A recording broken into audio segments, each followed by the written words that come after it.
Hello future teacher, कैसे हो आप लोग। Welcome back to my YouTube channel study hub for teaching. So आज हम पढ़ने जा रहे हैं असेसमेंट ऑफ लर्निंग का जो यूनिट फर्स्ट का सेकंड टॉपिक है।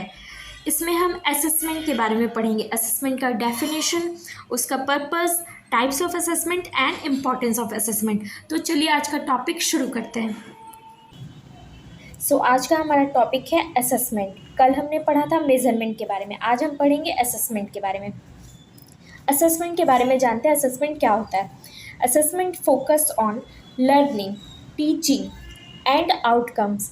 असेसमेंट किस चीज़ पे फोकस करता है, लर्निंग, टीचिंग और उसके आउटकम्स के बारे में, मतलब किस तरीके की हमारी पढ़ाई हो रही है, किस मेथड से हमें पढ़ाया जा रहा है, हमारी लर्निंग कैसी हो रही है, हम कितना सीख रहे हैं, ये क्या हमने सीखा, ये सारे आउटकम्स पे डिपेंड करता है। मतलब असेसमेंट क्या होता है, ये हमारे क्लास के अंदर हमारे एग्ज़ाम से पहले का जो प्रोसेस होता है, क्लासरूम एक्टिविटी को एसेस करना, मतलब कि किस तरीके की एक्टिविटी चल रही है क्लासरूम में, ये सारी चीज़ों को असेसमेंट कहा जाता है।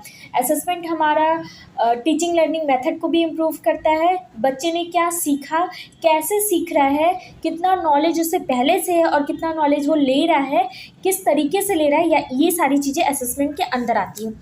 Assessment focus on learning, teaching and outcomes. It provide information for improving learning and teaching. ये हमारे लर्निंग और टीचिंग को इम्प्रूव करने का इंफॉर्मेशन प्रोवाइड करता है। It is an interactive process between the student and the faculty that informs faculty how well their students are learning and what they are teaching. ये जो है एक फैकल्टी और एक स्टूडेंट के बीच का जो इंटरेक्टिव प्रोसेस होता है वो बताता है। ये फैकल्टी को इन्फॉर्म करता है कि वो कितना अच्छा पढ़ा रहे हैं, उनके स्टूडेंट कितना सीख रहे हैं, क्या जो वो सिखा रहे हैं वो उनके स्टूडेंट सीख भी पा रहे हैं या नहीं, ये सारी चीज़ें असेसमेंट के अंदर आती है। अकॉर्डिंग टू हुबा एंड फ्रीड, ये राइटर है, इन्होंने कहा है अकॉर्डिंग टू इनके, आप जब भी एग्ज़ाम हो रहा है आप किसी के अकॉर्डिंग एक स्टेटमेंट ज़रूर लिखना है। इससे क्या होता है कि आपके आंसर राइटिंग का वेटेज बढ़ता है, इससे पता चलता है कि हाँ स्टूडेंट पढ़ा है, उसे कुछ नॉलेज है। तो आप अकॉर्डिंग टू हुबा एंड फ्रीड या फिर जिसके भी अकॉर्डिंग होता है, राइटर होते हैं उनके अकॉर्डिंग एक आप थ्योरी ज़रूर देना, एक डेफिनेशन ज़रूर देना किसी भी टॉपिक का। Assessment is the process of gathering and discussing information from multiple and diverse sources in order to develop a deep understanding of what a student know, understand, can do with their knowledge as a result of their educational experience. Assessment एक ऐसा process है जो कि gather करता है information और discuss करता है, गैदर और डिस्कस करता है information multiple and diverse sources से, ये डेवलप करने के लिए कि उनकी जो अंडरस्टैंडिंग है वो कितनी है, क्या स्टूडेंट जानता है, क्या समझ रहा है, और उसका नॉलेज जो है वो कैसे इम्प्रूव होगा उसके एजुकेशनल एक्सपीरियंस में। तो ये प्रोसेस होता है when assessment result are used to improvement subsequent learning. Assessment इन चीज़ों को इम्प्रूव करने में हेल्प करता है। बेसिकली ये बताता है कि स्टूडेंट पहले से कितना जानता है, वो क्या सीख रहा है, कैसे सीख रहा है, उसकी अंडरस्टैंडिंग कितनी है, वो चीज़ों को सीख पा रहा है या नहीं, ये सारी चीज़ें इसके अंदर आती है। नेक्स्ट है पर्पस ऑफ असेसमेंट। जो हमारा पहला टॉपिक है, असेसमेंट ड्राइव्स लर्निंग। लर्निंग मतलब कैसे बच्चा क्या सीख रहा है, कैसे सीखना है उसको, क्या लर्निंग कैसे होनी चाहिए, ये सारी चीज़ें इसमें ड्राइव करता है। What and how student learn depend to a major extent on how they think they will be assessed. Assessment practice must send the right signals to student about what to study, how to study. यहाँ पे majorly student को ये सब चीज़ें बताता है कि उसे क्या पढ़ना है, ठीक है, what to study and how to study, क्या पढ़ना है और कैसे पढ़ना है, ये सारी चीज़ें आती हैं। जैसे कि उसे लर्निंग का जो एक इंस्ट्रक्शन होता है कि किस तरीके से हमें लर्न करना है, ये सारी चीज़ें प्रोवाइड करता है, मतलब ड्राइव्स करता है। असेसमेंट ड्राइव्स इंस्ट्रक्शन जैसे इसमें क्या होता है कि स्टूडेंट का एग्जिस्टिंग नॉलेज पता किया जाता है। एग्जिस्टिंग नॉलेज क्या है, उसे क्या वो पहले से जानता है और क्या नहीं जानता है, इन दोनों के बीच का गैप पता चलता है, जो कि उसका एग्जिस्टिंग नॉलेज और डिज़ायर्ड आउटकम के बीच का गैप पता चलता है कि जो पहले से उसे नॉलेज है वो कितनी है, क्या है, और जो उसे आउटकम लाना है, मतलब जो उसे एजुकेशन गोल अचीव करना है, उसमें उसको क्या क्या चीज़ें करनी पड़ेगी। तो ये सारी चीज़ें आता है इंस्ट्रक्शन, मतलब वो इसे इंस्ट्रक्शन एक तरीके से प्रोवाइड करता है, तो ये दोनों के बीच का गैप बताता है। Next is assessment informs student of their progress. जाहिर सी बात है, असेसमेंट आपको स्टूडेंट को प्रोग्रेस में हेल्प करता है, उसे बताता है कि किस तरीके से क्या पढ़ना है, कैसे पढ़ना है, तो उसके कहीं ना कहीं प्रोग्रेस में हेल्प करेगा। Assessment, effective assessment provide a student with a sense of what they know and do not know about a subject. If done well, the feedback provided to student will indicate to how to improve their performance. Mainly ये एक feedback provide करता है, जैसे कि कितना वो well performed कर रहे हैं, उसका फीडबैक प्रोवाइड करता है, उनका प्रोग्रेस कितना हो रहा है, ये सारी चीज़ें। Assessment informs teaching practice. Reflection on student accomplishment offers indicators insight on the effectiveness of their teaching strategy. Teaching की जो स्ट्रैटेजी है उसमें हेल्प करता है, जैसे कि टीचर असेस करता है कि बच्चे कैसे पढ़ रहे हैं, क्या पढ़ रहे हैं, और उनको किस टीचिंग मेथड की ज़रूरत है, यहाँ पे वो सारी चीज़ें असेस करने में हेल्प करता है। Assessment make system improvement. जब ये सारी चीज़ें स्टूडेंट अपने में इम्प्रूवमेंट कर रहे हैं, टीचर हैं अपने टीचिंग मटेरियल, टीचिंग मेथड्स पे इम्प्रूवमेंट करते हैं, तो ओवरऑल जो होता है सिस्टम में इम्प्रूवमेंट होता है। यहाँ पे एजुकेशनल गोल जो है वो अचीव होने में हेल्प करता है, तो ओवरऑल सिस्टम इम्प्रूवमेंट होता है। ये एक कंटिन्यूस साइकिल है जो कि चलते रहता है। जैसे आप बच्चे को एसेस किए, उसमें इम्प्रूवमेंट किए, फिर अगर कुछ फीडबैक में प्रॉब्लम हुआ तो फिर से उसको असेस किए, तो ये एक साइकिल की तरह चलता रहता है। आई होप आप लोग को दिख रहा हो। असेसमेंट किए, देन इम्प्रूवमेंट किए, देन फीडबैक पता चला, फिर अगर कुछ प्रॉब्लम हुई तो फिर से असेसमेंट करता है, तो ये एक साइकिल की तरह चलता रहता है। ये मेन सिस्टम इम्प्रूवमेंट करता है। ये हो गया हमारा पर्पस ऑफ असेसमेंट। नेक्स्ट है हमारा टाइप्स ऑफ असेसमेंट। ये बहुत इंपॉर्टेंट है, ये शॉर्ट क्वेश्चन में भी आप लोगों को पूछ लेता है कि टाइप्स ऑफ असेसमेंट क्या होते हैं, या फिर किसी एक असेसमेंट के बारे में भी आपसे पूछ लेगा, तो ये बहुत इंपॉर्टेंट है, इसे आप देख लीजिएगा। ये मैंने डिटेल में नहीं लिखा है, बट मैं इसे समझा देती हूँ, आप इसको समझ के अपने वर्ड्स में इंग्लिश में या हिंदी में लिख सकते हैं। मेरे जो नोट्स होते हैं वो तो इंग्लिश में होते हैं, बट मैं इसको जो एक्सप्लेन करती हूँ वो आप लोग को हिंदी में एक्सप्लेन करती हूँ, ताकि आप लोगों को चीज़ें अच्छे से समझ में आए। बहुत सारे ऐसे स्टूडेंट हैं जो कि हिंदी बैकग्राउंड से भी हैं, हिंदी में वो पढ़ भी रहे, तो उन्हें भी हेल्प मिलेगा, क्योंकि मैं अगर इसे हिंदी में समझा रही हूँ तो उसे आप अपने वर्ड्स में लिख सकते हो। तो मेन आपको टॉपिक समझना होगा। अगर आप टॉपिक समझ गए तो आप उसे किसी भी वर्ड में लिख सकते हो, किसी भी लैंग्वेज में लिख सकते हो। टाइप ऑफ असेसमेंट में पहला आता है फॉर्मेटिव असेसमेंट। फॉर्मेटिव असेसमेंट क्या होता है? Formative assessment is a integral part of teaching and learning. It does not contribute to the final marks given for the student module. ये जो फाइनल मार्क्स होता है स्टूडेंट का, उसको नहीं कंट्रीब्यूट करता है, डज नॉट कंट्रीब्यूट। इसमें क्या होता है कि आप क्लासरूम के अंदर की एक्टिविटीज़ को, जैसे कि बच्चा रीडिंग में कैसा है तो उसे उठा के कुछ रीड करा लिया, या फिर राइटिंग में कैसा है तो उसे कुछ लिखने को दे दिया, तो राइटिंग में उसका इम्प्रूवमेंट हुआ, इस टाइप की चीज़ें जैसे फॉर्मेटिव में आती है। ठीक है, और ये क्या होता है कि आपको फीडबैक प्रोवाइड करता रहता है कि बच्चा कितना सीख रहा है, कितना नहीं सीख रहा है। It should also indicate what is not so good and how the work could be improve.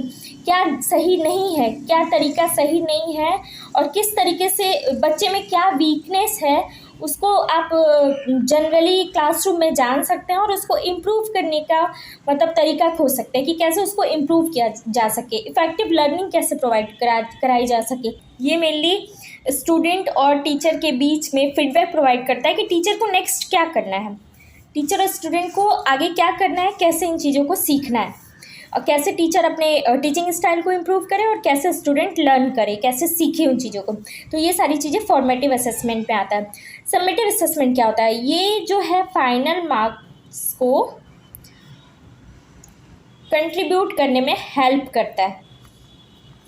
Summative assessment क्या होता है? ये कुछ जैसे आप मॉड्यूल या प्रोग्राम डिफाइन कर दो, उस क्राइटेरिया बेस पे कुछ आप टेस्ट ले लो। It is normally tough not always use at the end of the unit. जैसे आप एक यूनिट आपने एक पढ़ा दिया, ठीक है, यूनिट का आपने टेस्ट ले लिया जो कि कॉपी पेंसिल टेस्ट है, कॉपी पेन टेस्ट आपने प्रॉपर टेस्ट ले लिया, एक यूनिट कंप्लीट होने पे एक यूनिट टेस्ट ले लिया, तो ये इसके जो मार्क्स है वो कहीं ना कहीं आपके जो लास्ट में जो आपका रिज़ल्ट आएगा उसमें कहीं ना कहीं ऐड होगा, ठीक है। तो ये पेपर पेन टेस्ट हुआ। नेक्स्ट है ऑथेंटिक और work integrated assessment. Authentic or work integrated assessment in an assessment where the task and conditions are more closely aligned to what you would experience within employment. This form of assessment designed to develop student skills and competences alongside academic development. ये mainly student के skill पे focus करता है, ठीक है, कि student का skills कितना है, उसको कैसे इम्प्रूव किया जा सकता है, ये सारी चीज़ों के लिए ऑथेंटिक और वर्क इंटीग्रेटेड असेसमेंट है। उस स्किल्स को यूज़ करके वो आगे एम्प्लॉयमेंट पा सकता है, तो मेनली ये स्किल्स पे फोकस करता है। Diagnostic assessment, like formative assessment, diagnostic assessment is intended to improve the learner's experience and their level of achievement. Diagnosis assessment looks backward rather than forward. Looks backward. It assesses what the learner already knows and or the nature of difficulties that the learner might have. इसमें क्या पता करता है कि बच्चे पहले से कितना सीखे हैं, ठीक है, वो डायग्नोसिस करता है और उन्हें क्या और आगे सीखना है, फर्दर और क्या सीखना है, ये सारी चीज़ें, मतलब लुक बैक में उन्होंने कितना सीखा है, ये सारी चीज़ डायग्नोस करते हैं। देन आगे वो प्रोवाइड करते हैं रेमेडी कि उन्हें और क्या सीखना और किस तरीके से सीखना है। डायनेमिक असेसमेंट एक अनफैमिलियर टॉपिक और फील्ड में जो आपका असेसमेंट होता है वो होता है, जैसे मान लीजिए आप इंग्लिश अच्छी है, आपकी हिंदी अच्छी है, बट आपको फ्रेंच सीखना है, ठीक है, तो ये आपके लिए एक अनफैमिलियर इन्वायरमेंट हुआ, आप इसमें कुछ नहीं जानते हैं फ्रेंच में, तो ये एक डायनेमिक असेसमेंट हुआ। नेक्स्ट है synoptic assessment. Synoptic assessment encourages students to combine elements of their learning from different parts of program and to show their accumulated knowledge and understanding of a topic or subject area. ये आपको mainly subject का breath and depth knowledge के लिए use होता है, ठीक है। Criterion reference assessment, ये मेनली क्राइटेरिया प्रोवाइड करता है, ठीक है, क्राइटेरिया बेस्ड टेस्ट होता है जिसमें स्टूडेंट कैसा परफॉर्म कर रहा है उसको एसेस किया जाता है। Criterion reference assessment is only focused on how well a particular task has been performed. Next है ipsative assessment. Ipsative assessment, this is assessment against a student's own previous standard. It can measure how well a particular task has been undertaken against the student average attainment, against their best work or against their most recent piece of work. ये क्या होता है कि student के खुद की चीज़ों में इवैल्यूएशन होता है, मतलब सेल्फ इवैल्यूएशन। बच्चे ने पहले कैसा परफॉर्म किया है और वो अब कैसा परफॉर्म कर रहा है, उन दोनों के बीच में जो डिफरेंस होता है वो पता चलता है। जैसे कि फर्स्ट टेस्ट मान लीजिए आप हुआ, ठीक है, और सेकंड टेस्ट हुआ सेम सब्जेक्ट का, तो इसमें जो मार्क्स हुए उसके और इसमें जो सेकंड टेस्ट में मार्क्स हुए वो दोनों के बीच का डिफरेंस पता चलता है। इससे पता चलता है कि बच्चा कितना सीखा, खुद का उसका इवैल्यूएशन होता है कि बच्चा पहले कैसा था अभी कैसा है, वो उसने कितना इम्प्रूव किया अपने आप को। ये सारी जो असेसमेंट है वो ipsative असेसमेंट के अंदर आती है। नेक्स्ट हमारा है importance of assessment. Helpful in providing helpful information, sorry यहाँ हेल्पफुल नहीं होगा, क्वालिटेटिव होगा, qualitative information. Assessment results provide qualitative information that help faculty to determine how they might improve courses and or program through changes in curriculum, teaching, methodology, course material और other areas. ये जो assessment होता है वो किस चीज़ में improvement लाता है, क्वालिटेटिव इंफॉर्मेशन में, कि हमें अपने कोर्स में कितना चेंज करना, मेनली टीचर के लिए, कि हमें अपने कोर्स में कितना चेंज करना होगा, उसको करिकुलम में कितना चेंज करना होगा, कोर्स का जो मटेरियल है वो कैसे प्रोवाइड करना होगा, कोर्सेज में क्या चेंज करना होगा, ये सारी चीज़ें इसके अंदर आती हैं जो इन चीज़ों में हेल्प करता है। Helpful in providing comparative data. Assessment may provide comparative data. They can give teacher a valuable information on how well their students are meeting their learner outcomes for their course or program. ये बताता है कि student कितना सीखा है, ठीक है, how well performed, how well performed मतलब कि जो भी हम असेसमेंट कर रहे हैं उसमें ये पता चलता है कि जो स्टूडेंट है वो कितना अच्छा परफॉर्म कर रहा है, पहले से कितना इम्प्रूवमेंट आया है, ये सारी चीज़ों में हेल्प करता है। Future instructional development, because assessment can offer a larger view of student needs and accomplishment, so faculty can identify direction for future instructional development. Future में क्या इंस्ट्रक्शन लाने हैं, कैसा डेवलपमेंट होगा, ये सारी चीज़ों में हेल्प करता है। Helpful in providing greater satisfaction to the teacher. Assessment अगर हेल्प करता है टीचर को उन सेटिस्फैक्शन प्रोवाइड करने में कि उन्होंने जो सिखाया है वो बच्चे सीख रहे हैं या नहीं, कैसे सीख रहे हैं, क्या तरीका है, ये सारी चीज़ों में हेल्प करता है। As assessment can provide evidence that faculty can make a difference in student learning.